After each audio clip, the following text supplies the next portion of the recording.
So I just saw a trailer for the movie Pressure with Brendan Fraser about the meteorologists and decision making behind D-Day in World War II. And I just wanted to talk about that a little bit. So back in June of 1944, World War II was in full swing. Western Europe, the Allied forces are preparing to launch Operation Overlord, which is going to be the largest amphibious invasion ever attempted. We're talking about, multi-domain operation. You have naval assets, airborne and ground forces that are all going to be working together in a very narrow time window. But there's some limiting factors. It's not just logistics, it's not just the troop strength, it's going to be the weather and being able to actually transport those people over the English Channel. Because the entire operation is constrained by a very specific set of environmental requirements, and that brings in the big question where it's just what's the weather going to be like that day? And it's not just what's it going to be like that day, it's is the weather going to be good enough for long enough to land troops on a beach to be able to kick the Nazis out of Europe?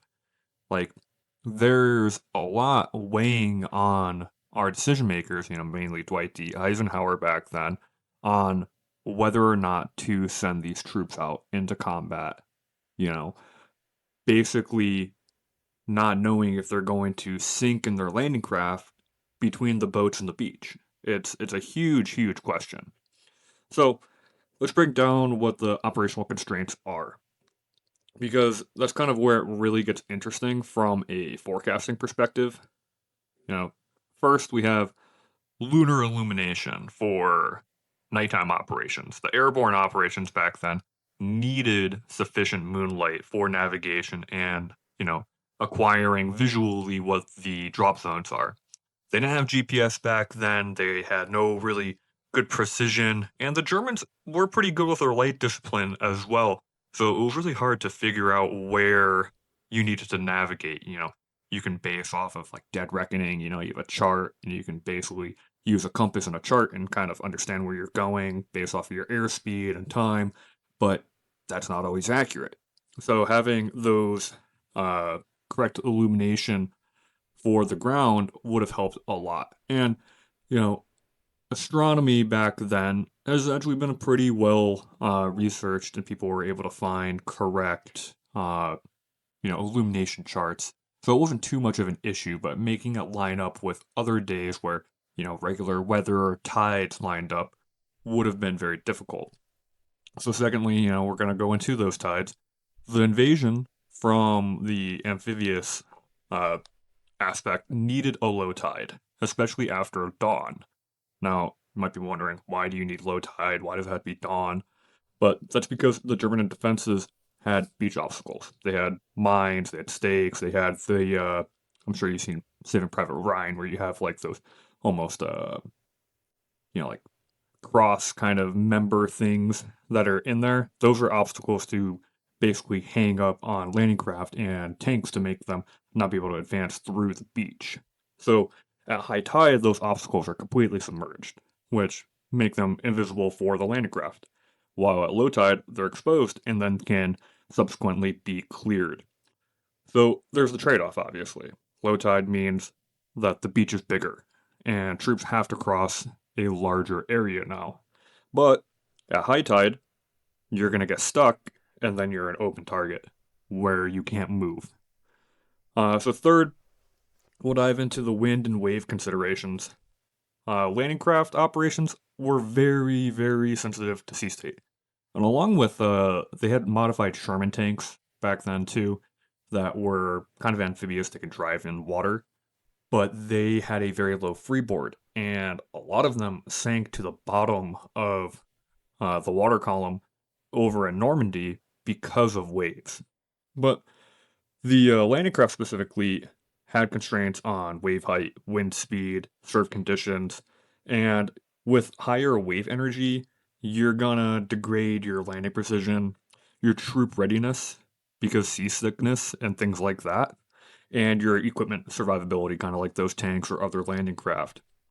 Fourth, for aviation aspects, we have cloud cover, visibility, and the ceilings, or like the height of those clouds from the surface of the ground. So landing precision, I apologize, your bomber targeting accuracy is going to be really dependent on how clear the skies are. You're going to have things like fighter support or other things where it's like naval bombardments that are going to be based off of that visibility as well. And for airborne drops, you need higher levels of ceilings to be able to safely get into this area and drop those troops off with any meaningful accuracy. So you need a balance here. You know, some cloud cover for concealment for your airplanes, but not so much that it degrades your air operations. And when you stack all of these together, you're really not looking for good weather. You're looking for like a very, very narrow envelope of acceptable conditions. And because of the interdiction, or the not interdiction, the the interaction between lunar phases and your tidal cycles, that meant that there were really only a few viable windows in early June of 1944. So let's now dive into who our forecast team was and, like any kind of conflicts that they might have had. And I will say there were a couple conflicts here. At the center of all the decisions was Group Captain James Stagg. He was serving as a chief meteorological advisor back then, and his role wasn't just forecasting; it was forecast integration. And well, you had the British group, and they were heavily influenced by a school of meteorology, the Bergen School, and a lot of these people were similar to a man. Now, I'm sorry, I'm gonna mess up his name. Sverre Pedersen. I want to say that's how you pronounce it. But the British group really liked to focus on synoptic scale analysis. Now, it's pretty big. Synoptic scale, if you don't know about it, it's kind of like continent-sized groups of air, mainly like air masses, cold air mass, warm air mass. I'm sure you've heard of, your weatherman on Channel 3 talking about stuff like that. And they also talk about cyclogenesis and frontal structure. Now, if you don't know what cyclogenesis is, it is the development of a low pressure system. That's literally all it stands for. It's just building or creating a low pressure system. So, on the other side of things, you have the American team, including a man named Irvin Crick, who leaned more towards analog forecasting, which is kind of similar to what we would consider climatology nowadays. So that's comparing current patterns to historical ones. And these approaches didn't always agree. And in early June of 1944, they definitely didn't agree. So forecasts suggested marginal conditions, things that where it's like, oh, it could work out, but you might have like higher wave heights, or maybe your ceilings are going to be too low, or it's going to be overcast. But others were suggesting, like conditions are going to be improving. And it was hard for them to come to a conclusion on, yes, it's going to be better, or no, it's going to be worse. So Stagg, had to take all of this information and present it into a single recommendation. That's pretty hard task to have when you have, a dozen, 2 dozen people under you, and they're all saying different things. And you also have to deal with who your boss is, which is, Eisenhower. Pretty big, pretty big guy who's got a lot of power. And at that point, it's really not a meteorological decision. It's going to be a command decision based off of forecast uncertainty. And that's not going to be falling on, Mr. Stagg. It's going to be on Eisenhower at that point. So now let's just get into what the actual meteorology is. In early June of 1944, there were a couple fairly active patterns going on in the northern Atlantic. You have a very deep low pressure system moving eastward towards the British Isles. You have a classic mid-latitude cyclone going on with strong pressure gradients. You have your associated frontal systems and increasing winds and wave heights. And by June 4th into the day of June 5th, the English Channel environment was deteriorating. Wind speeds were increasing, seas were building, and cloud cover was also thickening.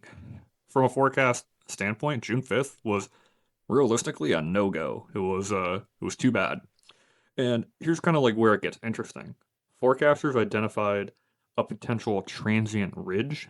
So it's basically like if you know about long waves and short waves when it comes to um, like forecasting and meteorology, it was basically a very, very short-lived shortwave ridge that was pushing through, causing a small area of conditions to lessen and kind of improve. And it doesn't mean that they're ideal conditions, but it meant that they had a chance of being within, that tolerance of risk that they had. And this is where the forecast becomes less about, like your deterministic outcomes and more about, what's the timing, what's the duration of the break going to be, and how much of an improvement is there actually going to, like, happen.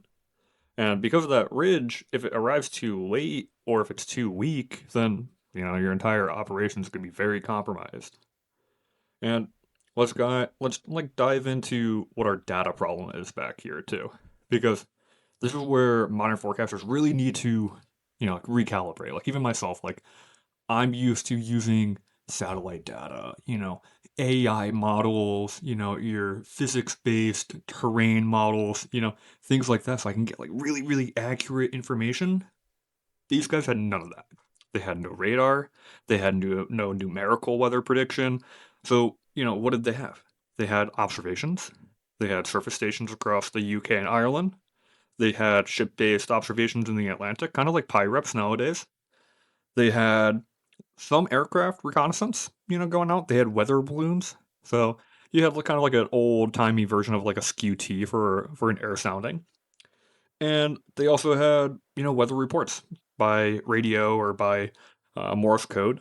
And every observation had latency. You were waiting between what the observation was and by the time it actually reached you, conditions might have changed.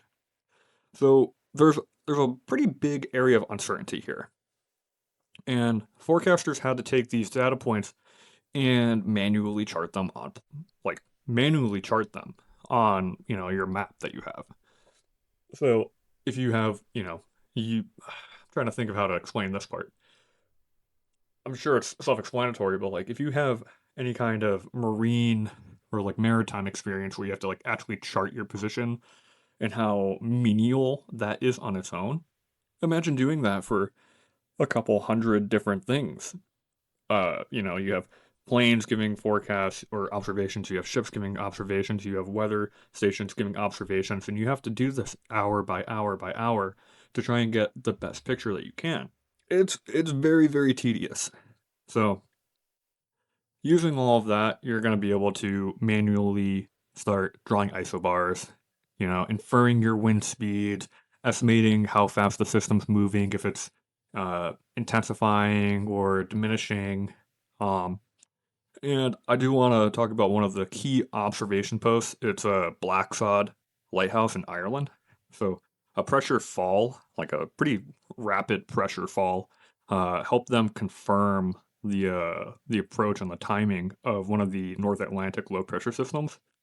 And that was pretty critical because their forecast was pretty useful for accuracy for 24 to 48 hours in the future over into the English Channel. But beyond that, confidence definitely dropped off significantly. So when you're making calls like this, you're basically on the very, very edge of what you can do so confidently. So now we have the background, we got the players, we got, how they're getting their data, what the actual systems kind of are. But, someone's got to actually make a decision at this point. So June 4th, they're expecting an initial launch date of June 5th. The weather's starting to get worse. Staff's going to go up and brief Eisenhower. Maybe we should delay. And that that one conversation is huge because once you delay, you're not just waiting for a day, you're waiting for, everything else to line up perfectly too. So go on to the next day, June 5th. You got another brief, and SAG's going over to Eisenhower and you're saying, oh, we think tomorrow, June 6th, there's going to be an improvement. There's this transient ridge, you got a shortwave ridge coming through. And to Eisenhower, he might not know what all this means, but he's trusting Stagg to give him the correct information. And what Stagg's saying is, it's still going to be not great, but it could be doable. It could be, might be risky, but it might be the best that we have. So now, some forecasters are still not convinced that the improvement will be like good enough, but Eisenhower has to make the decision under, you know, the information that Stagg's giving him, the certainty that Stagg's presenting, the confidence that Stagg's giving this briefing with. And now he's also got external pressures too. I mean, Eisenhower's always got external pressures. He's got, Montgomery, he's got President FDR, he's got all these people breathing down his neck, telling him he's got to make a decision. He's got to start getting troops, boots on the ground, boots on the beach. You got to start kicking these doors in, and he's going off of just recommendations. So he takes a moment there and he says, "Yeah, we're gonna launch on that next day on June 6th with that improving for the weather." So how did the forecast actually verify what happened on D-Day? I'm sure we've all heard. I mean, a lot of us have seen Saving Private Ryan. It's not great, and we all need to keep a somber heart when we talk about you know the operational impacts of weather forecasting in the military. So the short answer is it was right, but just barely. And that just barely kind of aspect to it led to a lot of death and destruction that did not need to happen on the Allied side. So conditions on June 6th were still rough. The sea state was higher than ideal. Landing operations were chaotic in some sectors, mainly due to German resistance there, but also due to those sea states, you know, uh, functionally eliminating Allied tanks that were supposed to be on the beaches, helping the ground troops clearing out these coastal bunkers. Along with that, you had seasickness on troops, landing dispersion was significant as well, and cloud cover impacted your bombing accuracy in the lead up to the actual invasion. So airborne units were scattered across Normandy, and this is really the key point. Conditions still were within those like survivable limits. It was within that risk tolerance to allow, you know, even with knowing that people and men were going to die, it was within what the command deemed acceptable. And the Germans, on the other hand, also, were assessing the weather, and they concluded there's no way. There's no way that they're gonna, invade early June of 1944. You have all these huge weather systems coming in. It's gonna be gross. No way landing craft can get onto the beach. So they were kind of kicking back a little bit more. I'm like, yeah, sure. When they woke up on June 6th and they saw all those boats out there, they probably woke up pretty fast, but they were not prepared for this mentally, physically, things like that. They were not prepared. So let's kind of dive into like a what if scenario here. What if they had launched on June 5th instead? Conditions definitely would have been worse. You have higher wave heights, you have stronger winds, you have reduced Air Force or air support, because it wasn't Air Force, it was, the U.S. Army Air Corps back then. Um, but the support would have had less effectiveness. So you're going to be looking at increased landing failures, higher casualty rates, potential entire mission collapse on this for certain beachheads. But the bigger piece is what happened on June 19th. You know, there's a huge storm that moved through the English Channel, one of the worst in decades. It actually completely destroyed one of the Mulberry harbors, which is a pretty critical infrastructure for sustaining the invasion. If D-Day had been delayed into that period, there's a real argument that the invasion could have failed entirely. So it's not just about picking a good day, it's also being able to, accept those risks and go ahead with a mission while, kind of like these things can get worse. Things can always get worse. And if they did wait, the invasion of Normandy might not have even happened. It might not have been possible. So it was a good thing that they did D-Day when they did. So, what's the big takeaway from all of this? What's that movie Pressure really kind of telling? It's telling the story about, like a support person, a highly respected meteorologist, giving recommendations, trying to help the command figure out when to do an operation, which will have impact on human lives. But in one of the easiest ways to put it for like big picture things is, that forecast is considered one of the most important in history. And it's not because it was perfect, but because it was good enough under all the uncertainty. It it validated, that synoptic scale forecasting that the British were doing. It definitely validated the importance of observational networks, going through those ship-based observations, those shore-based weather stations, and it also really showed the need for an integrated forecast, like decision-making network or like framework. And it also exposed some limitations that would drive a lot of future advancements that we're using now. So things like NWP, your numerical weather prediction, your satellite observations, and global data sharing. All these models and weather stations that are just sharing data now. That's, not completely because of D-Day, but, it stemmed more and more from World War II. And, now we have real-time data for like satellite coverage. We have high resolution models, some all the way down to like 1 kilometer. Like that's huge.